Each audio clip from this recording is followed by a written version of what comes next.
All right, I want to give you my 2025 real estate predictions.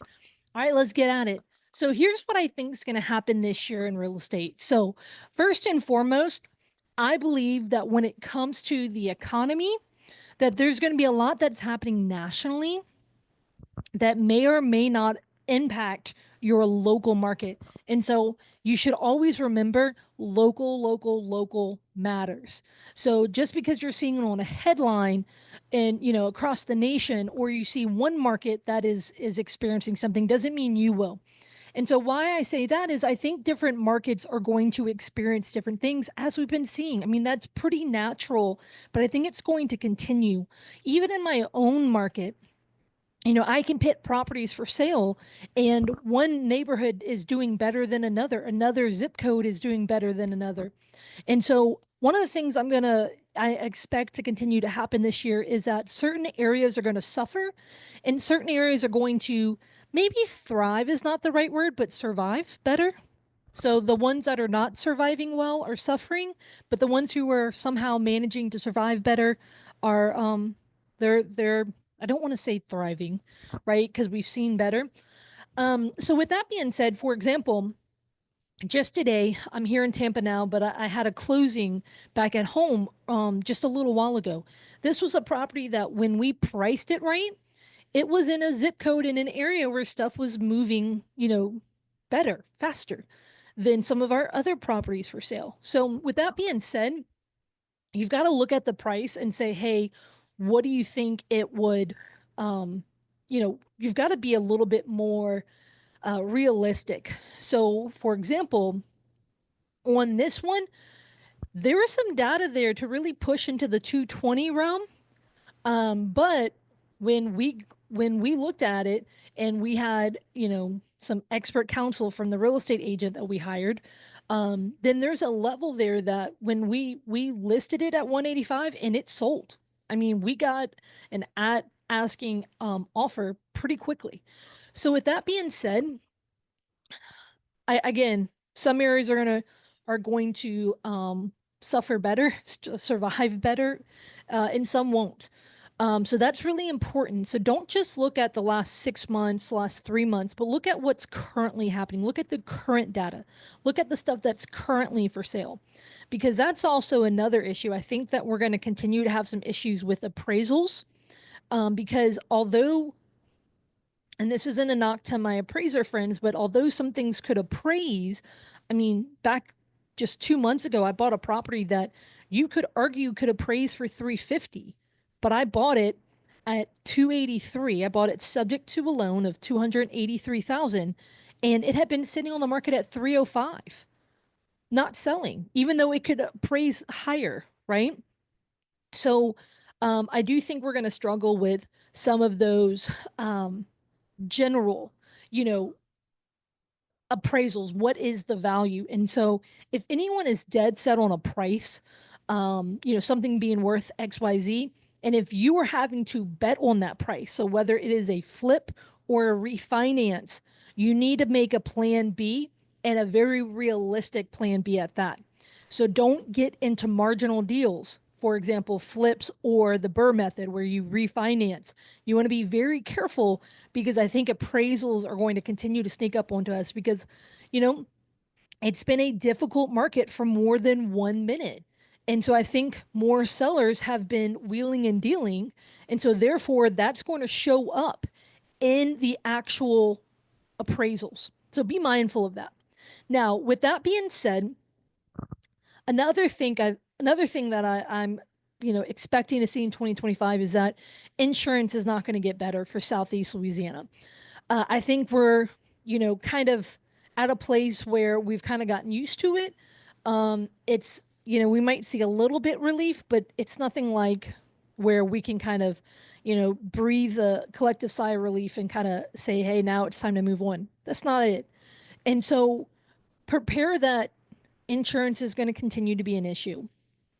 This is something that historically hasn't, states haven't been able to get out of this type of issue for, years at a time. And we're at an issue that is, nationwide, is such an issue. I have true, honest fears of basically a catalytic event in the insurance industry. My fear is it's something that we will have to eventually bail out. Like it'll get that bad. Um, and so my thought with that is that it's going to continue. Insurance, especially in Southeast Louisiana, is going to continue to be an issue. So you need to understand where the hot areas are. There are a few areas where it is very beneficial insurance wise to own, and as well as certain asset types. And then there are certain asset types and areas that are less beneficial to own, meaning it's detrimental. And so I'm going to suggest here, go look at my Louisiana insurance crisis video where I break that down. Now, with that being said, another thing that I want to also bring up and say is that a lot of predictions have come out that insurance rates are going to stay about the same in the 6.8, somewhat region. Consider me uninformed when it comes to, major macroeconomic stuff and whatnot. At the end of the day, I don't see it going down. I don't see it going up in a crazy swing either way. So we're at higher for longer, right? And so you need to make decisions based off of that. Don't go buy a house you can't afford today at today's interest rate, just saying, oh, well, when it goes down, I'll refinance. Well, if you can't afford it today, don't buy it today.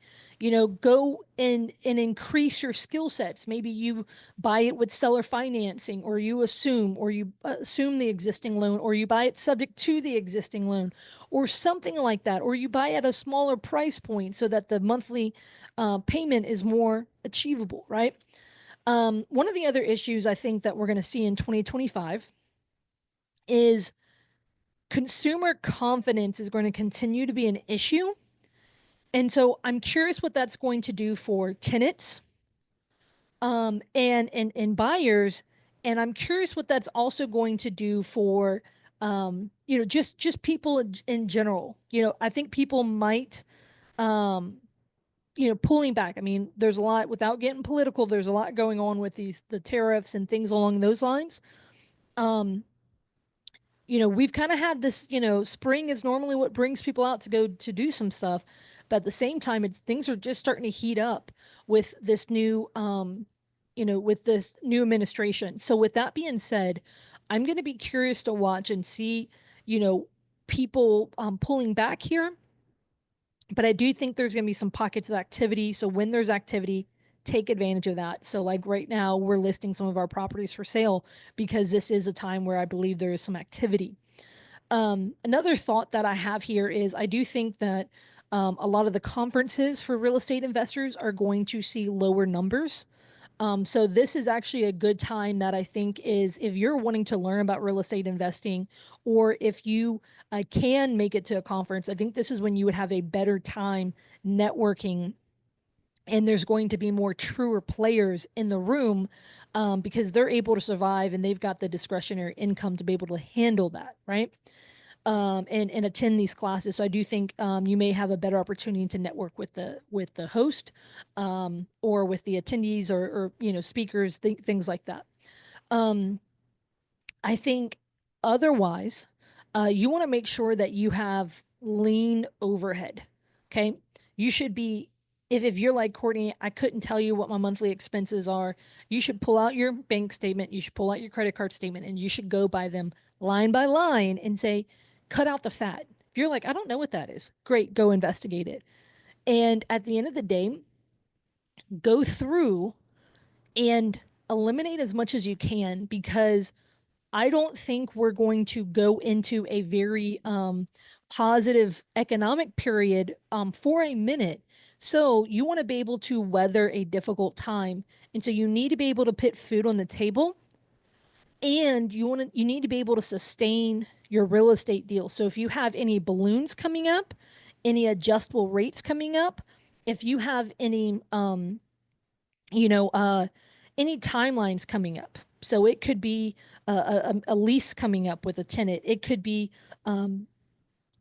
any something like that, you should be paying attention, because You may be surprised by some of the decisions that are made or some of the things that are may or may not be available. For example, interest rates or a lender's appetite for certain types of deals. Um, some of our rentals are taking longer to rent, right? So there's a level there that um, we're very much looking for, hey, reserves are super, super important for us. And so I'm even selling some of my properties to move to a cash position so that I can continue to weather the storm, and deal with whatever may come.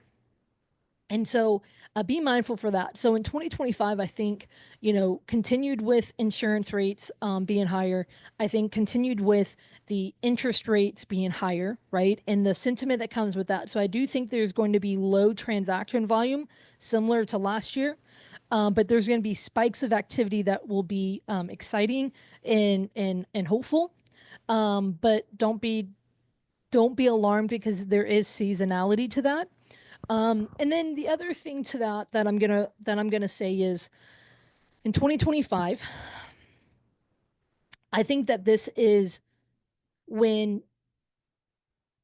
this is the time where you have got to be able to grit it out. Literally, I think this is when 2025, if you're currently owning real estate, that this year will test you, if you haven't been tested in recent years. And so look for your weak points already in your portfolio, right? Literally, normally, less than 1%, I mean, less than 10% of my portfolio is giving me headaches. And right now, I mean, I'm easily dealing with like 20% of my portfolio is giving me headaches right now.